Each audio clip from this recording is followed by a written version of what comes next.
কিরে কেলটো, তুই এখনো করে বসে আছ? তোর আমার সাথে মসজিদে ইফতার করার যাওয়ার কথা না? তোর জন্যে অনেকক্ষণ ধরে অপেক্ষা করতেছি, তাড়াতাড়ি চল।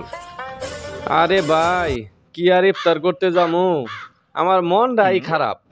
কিরে, তুই কি আমার সঙ্গে ফাইজলামি করস?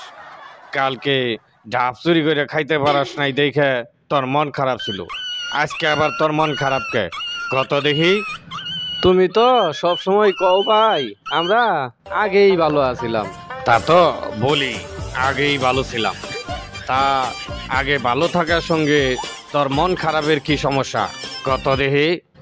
না মানে, আগে যখন বাজারে যাইতাম তখন নিজেরে খুব বড় লোক মনে হইতো, আর এখন নিজেরে একবারে গরিব গরিব মনে হয়। এই জন্যই আমার মনটা খারাপ।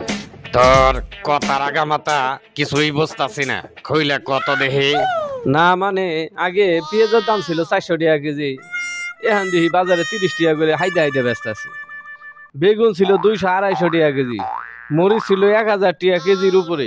এইভাবে সব জিনিসের দামই বেশি আছিল। তখন বাজারে গেলে নিজের একটু বড় লোক মনে হইতো। আর আজকে বাজারে গেছি, আলু 10 টাকা কেজি জোর করে দিতাছে, মরিচ 40 টাকা কেজি, টমেটো 10-12 টাকা 15 টাকা কেজির মধ্যেই কেউ নিতাছেই না, জোর করে দিতাছে।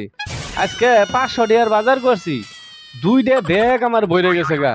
এই বাজার থেকে ব্যাগ আনতে আনতে আমি ক্লান্ত হয়ে গেছি। আর আগে যদি 5000 টাকা নিয়ে বাজারে যাইতাম, ছোট্ট একটা ব্যাগ পড়তো না, ওই ব্যাগটা নিয়ে রাজার হালে চলে আইতাম, তো তখন নিজেরে বড় লোক মনে হইতো।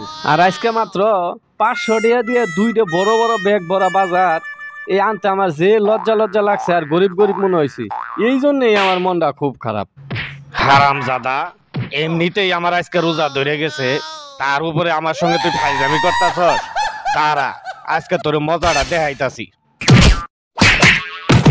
কি সত্যি কথা কইছি দেখে তুমি আমারে মারলা, তাই না? দেশ ভালো আছে, দেশের জনগণ ভালো চলতেছে, এটা তোমার পছন্দ হইতাছে না? হ্যাঁ, খারাও দেখাইতাছি তোমার মজাটা।